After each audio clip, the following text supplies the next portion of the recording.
माझा हा व्हिडिओ आहे की जी लोक मैत्रीचं लाईफ, त्यांचं लव्ह लाईफ म्हणू दे, खास व्यक्ती तुमच्या आयुष्यातली, तुमची जवळची व्यक्ती जी आत्ता तुमच्या आयुष्यामध्ये म्हणजे तुमच्या संपर्कात नाही आहेत, तुम्ही दोघं आत्ता एकत्र नाही आहेत। बरेच जणांना खंत आहे की हो असतं हा खूप नाजूक आणि अतूट नातं असतं। काही ठिकाणी इतके मानसिकदृष्ट्या गुरफटलेले असतो आपण की त्याच्यामधून आपण बाहेर पडू शकत नाही, म्हणजे किंवा तुम्ही बाहेर पडत नाही आहे, तुम्हाला ते नातं हवं आहे। तर हा व्हिडिओ पुन्हा त्याच्यासाठी आहे की जे नातं तुम्हाला हवं आहे, तुम्हाला असं वाटतं की ती व्यक्ती पुन्हा तुमच्या आयुष्यामध्ये यावी, तर हे असं होईल का? ती व्यक्ती खरंच तुमच्याबरोबर आत्ता पुन्हा प्रेमाने पुन्हा पहिल्यासारखी राहील का? तुमचं रियुनियन होईल का? केव्हा होईल, कसं होईल, ते योग्य आहे का? आणि हे ब्रह्मांड काय सांगतंय तुम्हाला, काय मार्गदर्शन करतायत कुलस्वामी, काय सांगतायत तुम्हाला, ही प्रत्येक गोष्ट आपण ह्याच्यातून या व्हिडिओमधून पाहणार आहोत।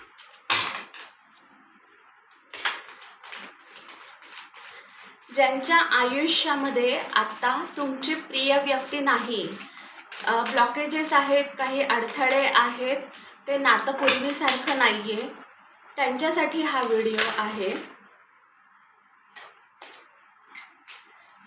कार्ड्स तर खूप पटापट येत आहेत, कारण का तुमची एनर्जीच तशी आहे। तुम्हाला हे प्रश्न पडलेत, तुम्हाला या प्रश्नांची उत्तरं तुम्हाला हवी आहेत। तर बघूयात मला कुलस्वामींनी काय मार्गदर्शन करतात, या प्रश्नांची तुमच्या काय उत्तरं देत आहेत, पाहूयात आपण।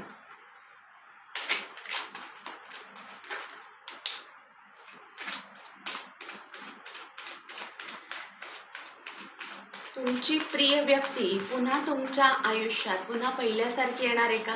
हे नातं पुन्हा पहिल्यासारखं होणार आहे का? ते तुमच्यासाठी योग्य आहे का?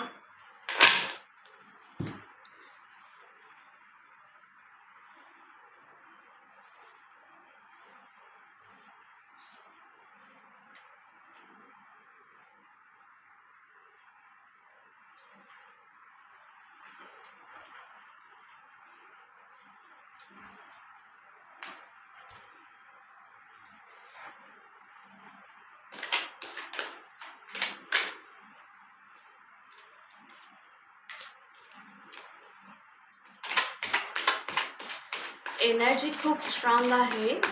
कार्ड्स येत आहेत, मी थोडेसे कार्ड्स घेते आणि मग तुम्हाला क्लिअर करते। हा व्हिडिओ ऑल ओव्हर सगळ्यांसाठी असतो, कोणाचं एकाचं व्यक्तिमत्व घेऊन किंवा कुठली एक व्यक्ती समोर ठेवून गेलेला व्हिडिओ नाही आहे। त्याच्यामुळे कोणती एनर्जी तुम्हाला त्यातली मॅच होते हे तुम्हाला पाहायचं आहे। तुम्ही याच्याशी कनेक्ट होताय का? जर हा व्हिडिओ बघणाऱ्या कुठल्या व्यक्तींना वाटत असेल की नाही हा व्हिडिओ माझ्यासाठी नाही आहे, तो होत नाही आहे कनेक्ट माझ्याशी, ही ऊर्जा माझी नाही आहे, तर त्यांनी हा व्हिडिओ सोडून द्या।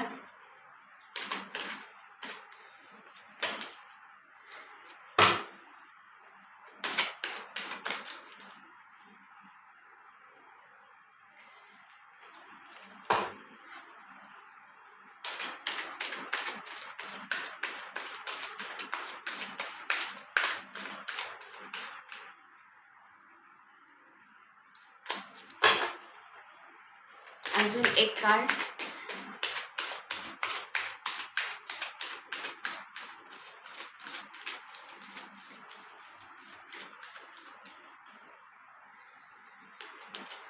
दोन कार्ड्स आली आहेत इथे, king of wands, eight of wands. आज कार्ड्स खाली म्हणजे ऊर्जा ती बाहेर आली, म्हणजे असे खाली पडून आलेले आहेत ते कार्ड स्वतःहून, त्याच्यामुळे मला आज कार्ड दाखवता नाही आले। मी प्रेडिक्शन चालू करते, बॉटमचं कार्ड दाखवते, एस ऑफ सोर्ड्स। तर येस, अशी व्यक्ती किंवा अशी संधी तुमच्या आयुष्यात तर नक्कीच येणार आहे। सगळ्यात पहिल्यांदा सांगायचं तर राशी म्हणायला गेलं तर आत्ता या प्रेडिक्शनमध्ये कार्ड्समध्ये संपूर्ण 12 राशी प्रेझेंट आहेत। पुन्हा एकदा सांगते, आपलं कार्ड रिडिंग हे सगळ्यांसाठी असतं, सगळ्या राशींसाठी असतं, तरीसुद्धा आत्ता पूर्ण 12 राशी आहेत याच्यामध्ये। सगळ्यात स्ट्रॉंग एनर्जी जर असेल तर मेष सिंह धनु. मेष सिंह धनु सगळ्यात स्ट्रॉंग एनर्जी किंवा सगळ्यात जास्त ठळक याच्यामध्ये ही राशी आहे. बाकीच्या थोड्याशाच आहेत, पण मला असं वाटतं हा व्हिडिओ जास्त करून या राशीच्या लोकांना नक्कीच लागू होईल.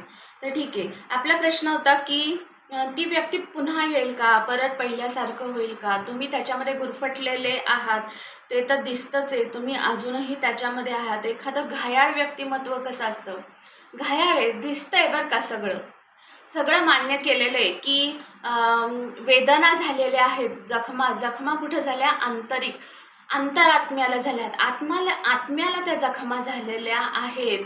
आता सांगा, आत्म्याला आणि मनाला ज्यावेळेस जखम होते त्यावेळेस म्हणजे ती गोष्ट खूप खोलवर गेलेली असते. इतक्या खोलवर तुम्हाला त्या जखमा झाल्या आहेत.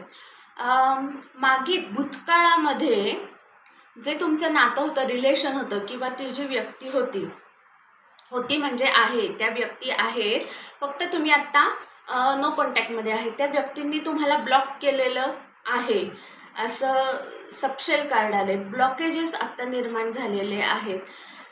तर काय झालं, भूतकाळामध्ये काही कारणावरून थर्ड पर्सन ह्याला ठळक असं कारण आहे की त्याच्यावरून त्यांनी तुमच्याशी खूप वादविवाद केलेले आहेत. वादविवादाचं कार्ड्स आहे. आणि फक्त ती एकच व्यक्ती नाही तर अनेक व्यक्तींच्या काय म्हणायचं की अनेक व्यक्तींचं ऐकून, थर्ड पर्सनचं ऐकून त्यांनी तुमच्याशी खूप वाद घातलेले आहेत. आणि ते वाद टोकाला गेलेले आहेत, म्हणजे तुम्हाला ब्लॉक करून टाकले की ते नको आहे, तुम्ही त्यांच्या आयुष्यातून बाहेर पडलाय. त्यामुळे तुमचं इतकं नुकसान झालेलं आहे. आणि एक आपण म्हणतो ना की अधू झाल्यासारखं, की कसं असतं, शरीराचे सगळे अवयव, सगळे हात पाय म्हणजे सगळं छान असेल तर शरीर कसं छान राहतं, काम करतं. एखादा अवयव जरी निकामी झाला तरी असं अपाहिज झाल्यासारखं वाटतं ना. तसं झालंय तुम्हाला की काय, म्हणजे असं वाटतंय की काहीच नाही आता या आयुष्यामध्ये राहिलेलं, किंवा म्हणजे काय करावं मी जगून, आता मला काहीच करता येण्यासारखं नाही आहे, मला सांगतासुद्धा नाही येते, अशी तुमची एनर्जी आहे बरेच जणांची. म्हणजे इतके तुम्ही दुखावलेलं गेलेलं आहात. आणि एवढ्या दुखावलेल्या परिस्थितीमध्ये सुद्धा इतके ब्लॉकेजेस आहेत, अडथळे आहेत, आर्थिक संकट आहेत, अजूनही ते आहेत संकट, तरीसुद्धा त्यांच्या वाटेकडे अजूनही तुम्ही डोळे लावून बसलेले आहात की ही व्यक्ती माझ्या आयुष्यात आली पाहिजे. तुम्ही वाट बघताय, अतिशय अंतर्मन तुमचं जखमी झालेलं आहे. पण एक प्रकारचं अपरिपूर्ण, म्हणजे म्हणतात ना की तुम्हाला असं वाटतंय नाही मी अपाहिज झाले किंवा मी अपंग झाली आहे किंवा झालो आहे, असं वाटतंय तुम्हाला. माझं आयुष्य काय राहिलं जर माझी व्यक्तीच नसेल, माझं कुटुंब आत्ता पूर्ण नाही आहे असं तुम्हाला वाटतंय. माझं कुटुंबाचं फार मोठं नुकसान झालेलं आहे. तुम्हाला पुन्हा तेच हसरं आणि छान परिपूर्ण असं परिवाराची तुम्ही आशा करताय. पास्ट लाईफमधलं एक अशी स्ट्रॉंग एनर्जी आहे आत्ताच्या ह्याच्यामध्ये की ज्यांचं फॅमिली लाईफ होतं, म्हणजे आहे जे फॅमिली आहे, म्हणजे तुमचं लग्न झालेलं आहे, तुम्हाला मुलं आहे, तुमची छान फॅमिली आहे, तर अशा फॅमिलीतली व्यक्ती पुन्हा तुमच्याकडे येऊ शकते की ठीक आहे आपण झालं गेलं विसरून जाऊयात, पुन्हा एकत्र येऊ द्यात, तर येऊयात, अशी व्यक्ती तुमच्याकडे पुन्हा येऊ शकते म्हणण्यापेक्षा येते, पण त्याच्यासाठी बराचसा कालावधी दाखवतोय. कालावधी म्हणजे जवळपास 7 ते 8 महिन्यांचा कालावधी आहे. त्याला थोडासा काळ तो मोठा आहे. होणार तुमची इच्छा अशी आहे की तुमची इतकी तळमळ आहे की नाही माझं कुटुंब तुटलं नाही पाहिजे, का माझी फॅमिली तुटली. आत्ता जी एनर्जी आली आहे ना, ती शक्यतो अशी फक्त मैत्रीची एनर्जी नाही आहे, ही कुटुंबाची एनर्जी आली आहे. आत्ता जी पूर्ण एनर्जी आली आहे हे प्रिडिक्शन कुटुंबासाठी आलं आहे. ज्यांचं कुटुंब तुटलेलं आहे एखाद्या थर्ड व्यक्तीमुळे, थर्ड पर्सनमुळे, मग ती थर्ड व्यक्ती स्त्री पुरुष कोणी असू शकतं किंवा आहे, स्त्री आणि पुरुष अशी दोन्ही एनर्जी आहेत आत्ता इथं. तुमचं छान सुखी जीवन चाललेलं असताना, तुमचा संसार चांगला चाललेला असताना एखाद्या थर्ड पार्टीमुळे तुमच्यामध्ये खूप वादविवाद होऊन ते लाईफ तुमचं डिस्टर्ब झालं. तुमच्या पर्सननी त्याच्यात ब्लॉकेजेस केले आणि त्याचा त्यांना आता इतका पस्तावा आहे. त्यांनी जे तुम्हाला त्याच्या जखमा दिलेल्या आहेत, जे काही तुमचं अंतर्मन दुखवलेलं आहे, त्यांना त्याचा अतिशय पस्तावा झालेला आहे. अतिशय पस्तावा आजही कुलस्वामी एखादी गोष्ट ज्यावेळेस पूर्ण होते, कालचक्र आहे, चक्र सतत फिरत असतं. कर्म कधीतरी तुमच्या समोर उभं राहतंच. तिथं न्याय होतोच, न्याय निवाडा हा होणारच. जिथं चांगल्या गोष्टी घडल्या तिथं चांगलाच न्याय होणार. जिथं वाईट नकारात्मक ऊर्जा आहे तिथे त्यांना त्यांची शिक्षा होणारच आहे. एनर्जी कशी आहे बघा. आपण त्या व्यक्तीला पुन्हा तुमच्या आयुष्यात यायचंय. जी व्यक्ती तुमच्यापासून लांब गेली होती त्या व्यक्तीला पुन्हा तुमच्या आयुष्यात यायचंय थर्ड वर्षाने. ते बघतायत जो भूतकाळ आहे त्या भूतकाळाकडे बघतायत, झालेल्या नुकसानांकडे, झालेल्या चुकींकडे, आपण काय चुका करून बसलो. आणि याच्यामुळे त्यांची आत्ताची अवस्था अशी आहे ना की आपण म्हणतो ना की कुठल्या तोंडाने जाऊ, मी कशी नजर मिळवू, नाही का, मी कसं म्हणू की पुन्हा आपण एकत्र येऊयात, असा प्रश्न पडलेला आहे त्यांना. हो, पण इथे येत आहेत तुमच्याकडं खरे. आत्ता ते या अवस्थेमध्ये आहेत की ज्या थर्ड पर्सनमुळे ते तुमच्या फॅमिलीतून बाहेर पडले, तर ते त्यांनाही नाही सोडू शकत. त्या बंधनामध्ये ते आहेत. ते एक ओझच म्हणा त्यांच्या आयुष्यामध्ये, तेही एक आहेच त्यांच्या आयुष्यात अजूनही. ते एक आहे, पण त्यांना जो भूतकाळामध्ये त्यांनी ज्या चुका केलेल्या आहेत की जो त्यांना पस्तावा होतोय की मी काय करून बसलो, तर त्यांना तिकडेही यायचंय. ते तुमच्याकडेही बघतायत. अशा मनस्थितीमध्ये आहेत. याच्यातून बाहेर पडण्यासाठी, योग्य तो निर्णय घेण्यासाठी त्यांना दिसतंय की नाही, समजतंय त्यांना, नाही आपण आपल्या फॅमिलीमध्ये गेलं पाहिजे. आपली फॅमिली, आपली मुलं, आपली बायको किंवा आपला नवरा हे जास्त महत्त्वाचं आहे ह्याची त्यांना जाणीव आहे. पण ते रिटर्न येण्यासाठी तो जो कालावधी दाखवतोय तो खूप मोठा कालावधी. आणि बरोबर आहे, मला वाटतं की बरीच वर्ष अशी गेलेली आहेत. काळ जर दाखवला 5-6 वर्षांपेक्षा जास्त, म्हणजे खूप मोठा काळ दाखवतंय. काही जणांचे 7-8-9 वर्ष असे सुद्धा दाखवत आहेत की तुम्ही त्यांच्याशिवाय ती काढलेली आहेत. खूप मेहनत घेताय तुम्ही तुमच्या फॅमिलीची, तुमची कर्तव्य पार पाडण्यासाठी. हा बघा, आता अशी एनर्जी दिसते की इतका मोठा काळ गेलेला आहे 8-9 वर्षांचा, आणि अजूनही इथून पुढचे 7-8 महिने, कदाचित वर्ष लागू शकतात. 2-3 वर्ष, 4 वर्षांचा सुद्धा एक कालावधी असा दाखवतोय की आहे त्याच्यातून बाहेर कसं पडायचं आणि भूतकाळामध्ये किंवा त्या माझ्या फॅमिलीकडे मी पुन्हा कसं जायचंय, ही एनर्जी आहे. फक्त एकच सांगते की खूप न्याय तर होणारच आहे. रोज 3 दिवस झाले एकच एनर्जी येते कुलस्वामिनी, जे मी त्यांचं मार्गदर्शन घेत असते. ते एकच गोष्ट तुम्हाला सांगतायत की तुझ्यामध्ये ती ताकद आहे, तू आता परिपूर्ण आहे, तुझ्याकडे अनुभव आहेत, तुला व्यक्तींची आता जाण आलेली आहे, तुला परिस्थितीची जाण आलेली आहे, तुला कोणत्या परिस्थितीमध्ये कसं वागायचंय, कोणाशी कसं वागायचंय, कुठे कसा न्यायनिवाडा करायचा याची जाण तुझ्यामध्ये आहे. ती ताकद तुला आहे, मी ती तुला दिलेली आहे. तू पात्र आहेस त्याच्यासाठी, योग्य आहेस. सेल्फ लव, सेल्फ रिस्पेक्ट आणि स्वतःचा विकास या एनर्जीमध्ये राहा. जखमी अवस्थेत खूपच मनाने खचून जायचं आणि पुन्हा तीच नकारात्मक जी व्यक्ती निघून गेलेली आहे, इतकी वर्ष ती तुम्हाला सोडून गेली आहे, त्याच व्यक्तीच्या वाटेकडे डोळे लावून बसण्यापेक्षा स्वतःकडे लक्ष दे, असा खूप क्लिअर मेसेज आलेला आहे याच्यातून. आहे, मी म्हटलं ती व्यक्ती पुन्हा, कोणती व्यक्ती, मी पुन्हा एकदा रिपीट करते की ज्यांची फॅमिली आहे, जे त्यांचं कुटुंब सोडून गेलेले आहेत, अशा व्यक्ती पुन्हा तुमच्याकडे नक्कीच परत येतील. पण साधारण काही वर्षांचा पण कालावधी त्याला अजून लागू शकतो. आत्ता जे आहे, आत्ता ज्या नात्यामध्ये आहे ते सोडून कसं यायचं तुमच्याकडे, असा प्रश्न पडलाय त्यांना. आत्ताची एनर्जी अशी ना, न्याय निवड होते. आत्ता अशी सिच्युएशन अशी का आहे ते मी तुम्हाला सांगते. एकतर न्याय होतोय ज्यावेळेस कुलस्वामींनी स्वतः हस्तक्षेप केलेला आहे. कारण तुम्ही इतकं मनापासून तुमच्या फॅमिलीतली तुमची मुलं असतील, ती ऊर्जा, ते रडणं जे पोचतंय त्यांच्यापर्यंत, तर ते असा आशीर्वाद देत आहेत, तुम्हाला असे आशीर्वाद देत आहेत की नाही, तुला मी आता एक परिपूर्ण छान व्यक्तिमत्व बनवलेलं आहे, तर तू सेल्फ लव्हमध्ये राहा. आत्ता तू तुझा आदर कर. तू तुझं आत्ता जसं चाललंय, तू तुझी स्वतःची प्रगती कर. तू तुझ्या स्वतःकडे लक्ष दे. जे आत्ता तुझ्याकडे नाही आहे त्याची वाट बघत बसू नको. ही तुमच्याकडे एनर्जी येते आणि न्याय निवाडा होतोय. न्याय निवाडा म्हणजे असं होतोय की जे काही त्यांनी कर्म केले, म्हणजे अतिशय तुमचं नात्यांमध्ये खूप नुकसान झालं आहे, दुरावा झालेला आहे, एकटे पडलेला आहात की आता हे फॅमिलीचं मी कशी सांभाळायची, ही फॅमिली, हा खूप मोठा प्रश्न तुम्हाला पडलेला आहे की मी कसं पडायचं, ह्याच्यातून बाहेर मी कसं पडायचं.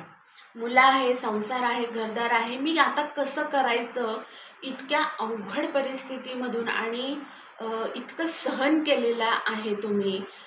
ते ज्या व्यक्तींनी तुम्हाला या परिस्थितीमध्ये पाडलं, त्या तिला काय म्हणतात, तिच्या कर्माचं फळ इतकं स्ट्रॉंगली मिळतंय आत्ता. म्हणजे की कुठली कामं नीट होत नाहीये. ज्या नात्यासाठी, ज्या व्यक्तीसाठी तुमच्यातून ते बाहेर पडलेले आहेत, तिथं सुद्धा त्यांना पस्तावा झालाय, तिथं सुद्धा त्यांचं नुकसान झालेलं आहे किंवा होत आहे आत्ता. आणि हेच कारण आहे की आता पुन्हा ज्या वेळेस तिथं काहीच सुरळीत नाही चाललेलं, मग माणूस असा विचार करतो की हे काय चाललंय.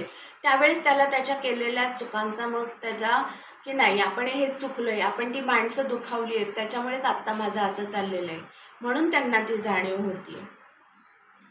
अशी एनर्जी आहे, खूप क्लिअर एनर्जी. पण तुमच्यासाठी मेसेज असा आहे, कुलस्वामींनी सांगतात मी स्वतः आहे आता तुझ्याबरोबर, तुझ्यामध्ये ती ताकद आहे, तू एकटी छान राहू शकतेस किंवा तू एकटा राहू शकतो. सेल्फ लव्हमध्ये राहा, असं त्यांचं म्हणणं आहे.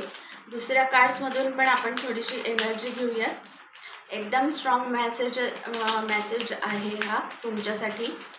न्याय निवाडा तर ते करणारच आहेत. ज्या गोष्टी चांगल्या आहेत त्यांनी खरंच मनापासून ते पूर्णतः तुमचे होणार असतील, ते नक्कीच तुमच्या आयुष्यात येणार. पण अजूनही जर काही नकारात्मक ऊर्जा असेल तर तिथे त्यांना ती लाठी मिळणारच आहे.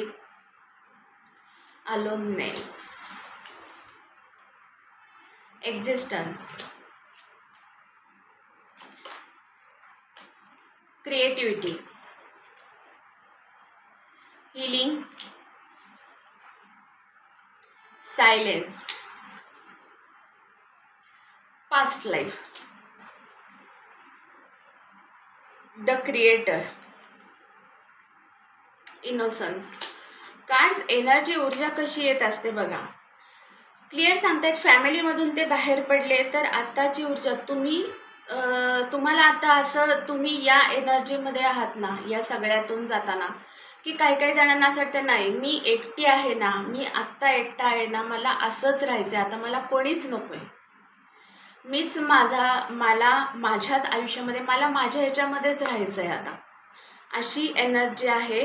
तर तुम्ही आत्ता ज्यांना असं वाटतंय की नाही मी एकटा आहे, तर तुम्हाला तुमचंच मार्गदर्शक व्हायचं आहे. आता तुम्हाला तुमच्याशीच मैत्री करायची आहे.